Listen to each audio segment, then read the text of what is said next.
Is Rise of Kingdoms dying? Let's figure it out. Spartans! What is your profession? If we search this specific sentence word by word on YouTube, you will see bunch of videos from a year or even 2 years ago. So technically, players are claiming that Rise of Kingdoms is dying for years. Well, that's true, but also not true. Let me explain. Rise of Kingdoms launched in May 24th, 2018. And nobody cared. Look at Chiskel, for God's sake. This guy came a long way. Today we are bringing you our first channel update, and we have got huge news to be sharing. However, after investing heavily on ads and promotion in social media, player base started to get bigger and bigger, most likely due to the unique mechanic of open field fighting and free movement. And on top of that, features such as in-game social interactions, communicating with other players, made people stick with the game. However, what was about to happen in the near future has brought Rise of Kingdoms, and many other mobile games as well, to a point that even the Lilith games couldn't have imagined. The pandemic. With lockdowns and remote work becoming the norm, people had more free time at their disposal. This led to a substantial increase in screen time as people turned to their smartphones and tablets for both work and entertainment. And as a result, mobile games like Rise of Kingdoms provided an easily accessible and engaging source of amusement. And while physical interactions were limited due to pandemic, gaming in general offered a way to stay connected with other people virtually.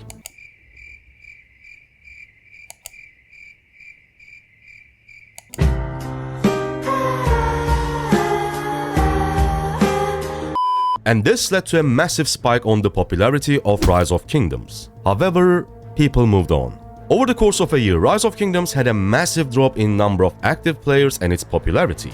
But in May 2021, they made a huge comeback with the release of Viking Civilization.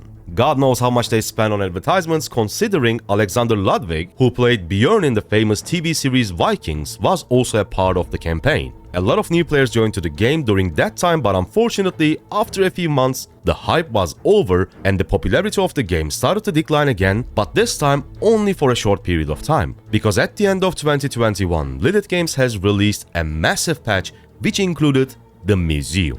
This new feature allowed players boost the power of their existing commanders, specifically early generation commanders such as Mehmed, Richard, etc. Museum update didn't bring new players to the game, however, it made a lot of former players return to the game with the hopes of their existing commanders are now a lot stronger. And on top of that, there were so many amazing events during that period of time due to Thanksgiving and New Year. And with that, Rise of Kingdoms reached to its all-time high regarding popularity and interest. It's crazy that it was even higher than its 2020 peak during pandemic. And what a surprise! We see a very similar graph again. A peak in January 2023, followed by a decline, and now it is back to rising. You see, Rise of Kingdoms is dying and reviving over and over again since its release. Yes, it is true that recently good number of players left the game due to, in my opinion, the worst feature of the game, the worst update ever, armaments, formations, and inscriptions. This is, in my opinion, this is really bad for free-to-play low spenders because, first of all, this is like a slot machine, so the more you do it, you will get better rewards, but most of the time you will get nothing. So if you spend more money, you will have a really big advantage when it comes to armaments and inscriptions. But also, new players are joining every single day. How do I know it? Because even my most basic beginner guides are still getting views every single day, and I'm one of the smaller YouTubers. I bet if Chiskel shows his analytics of his beginner guides, you'll see what I mean. And even if it feels like Lilith is just keep rolling updates that helps pay-to-win players rather than regular free-to-plays or low spenders, they cannot afford losing the majority of their players. That's why they will always do their best to balance the power of pay-to-win versus the gaming experience of a free-to-play. Because sadly, in today's gaming world, if a competitive mobile game is free-to-play, that means you are the content. And that's why they cannot afford losing you. Imagine a scenario of whales only fighting against other whales. How boring that would be for them. All that time and more importantly, all that money spent, but you cannot demolish the guy that you are fighting. There is just no dopamine in it, there is no satisfaction. Yes, it is fun to fight against players on your level every now and then with rallies and garrisons, but what really satisfying is destroying everyone that comes to your way in a matter of seconds. That is the main content for them. If there are no free-to-plays or low spenders, there wouldn't be any high spenders as well.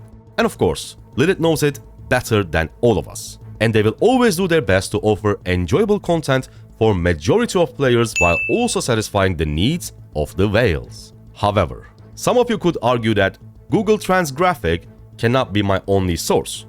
And you are right about it, because the following results may shock you.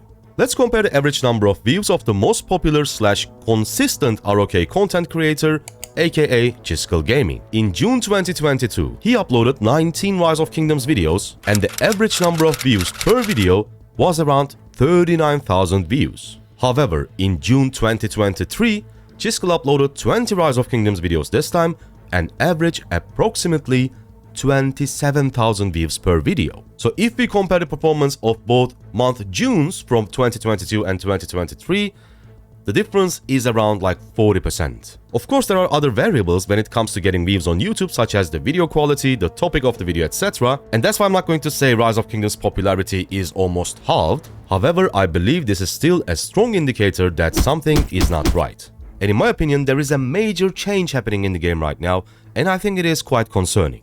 The time between the release of new legendary commanders is keep getting shorter and shorter. Back in the day, they would release new commanders in Rise of Kingdoms every 5 to 6 or even 7 months because they just didn't need to. People were playing the game religiously regardless of the commanders, but these days, it feels like new legendaries coming to the game every 2 to 3 months. This tells me one thing. Lilith is in need of releasing new legendaries in a short period of time to keep players engaged and interested in the game. Well, certainly that cannot be a good thing. But ladies and gentlemen, don't worry. Even in the worst case scenario, I believe Rise of Kingdoms can peak higher than ever. Because there is one thing that can make every single former player come back to the game. Try to guess what that is. I will give you 5 seconds.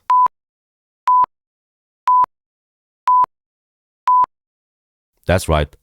Commander Reset. The moment they release a feature where you can reset your commanders and get universal sculptures back in return, everyone would come back to the game.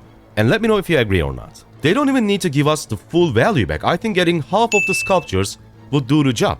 But I doubt that they will do it in near future because yes, Rise of Kingdoms is still an extremely popular mobile game, especially in city building / strategy genre, despite the fact that people are claiming Rise of Kingdoms is dead.